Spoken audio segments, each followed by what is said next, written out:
Hi, my name's John. My name's Ian, I'm Arya. My name's Simon. and we are Team 13, and our project is the Interactive Engineering Fountain.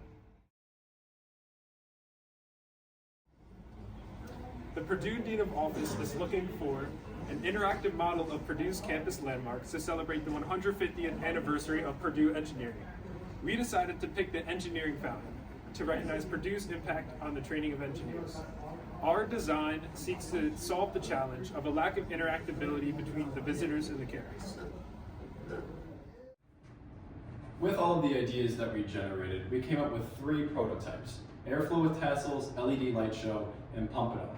And one of our alternative solutions, the one that scored the lowest, was Pump It Up. And what that involved was mimicking the fountain with a pump, where users would use a pump and pump water through the fountain and it would explode with water. Now, it was lower because of all the tests that we had for each and every prototype. We measured how the wow factor for the input and output, how much it would stun the audience. We measured the time that users were engaged, the accessibility, the durability, and the ease of construction. And overall, the LED light show proved to be the favorite.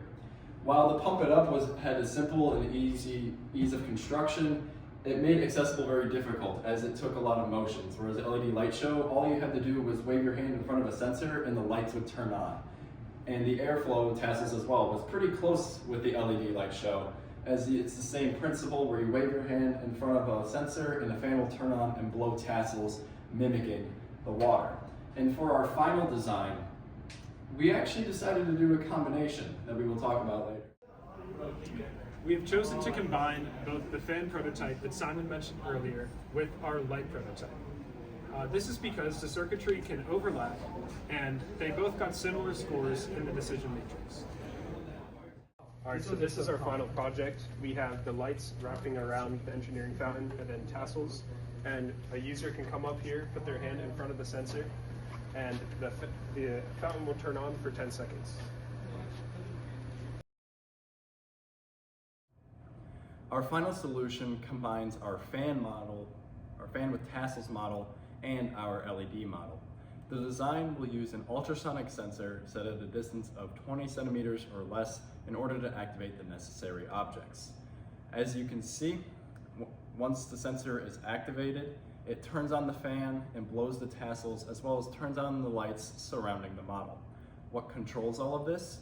Underneath the box lays the secret to all of this, which is our Arduino microcontroller. With expert coding and hidden wiring and fans, our model is able to come to life at the wave of a hand. Throughout the design process, each team member contributed in their own unique way. Simon did a lot of the CAD modeling and prototyping. Ian worked tirelessly to learn the circuitry to give life to our model. I floated around offering new ideas and new suggestions to improve our model, while also making sure our team was on task and heading in the right direction. Arya did a lot of research in order to make sure that our design was feasible and correct.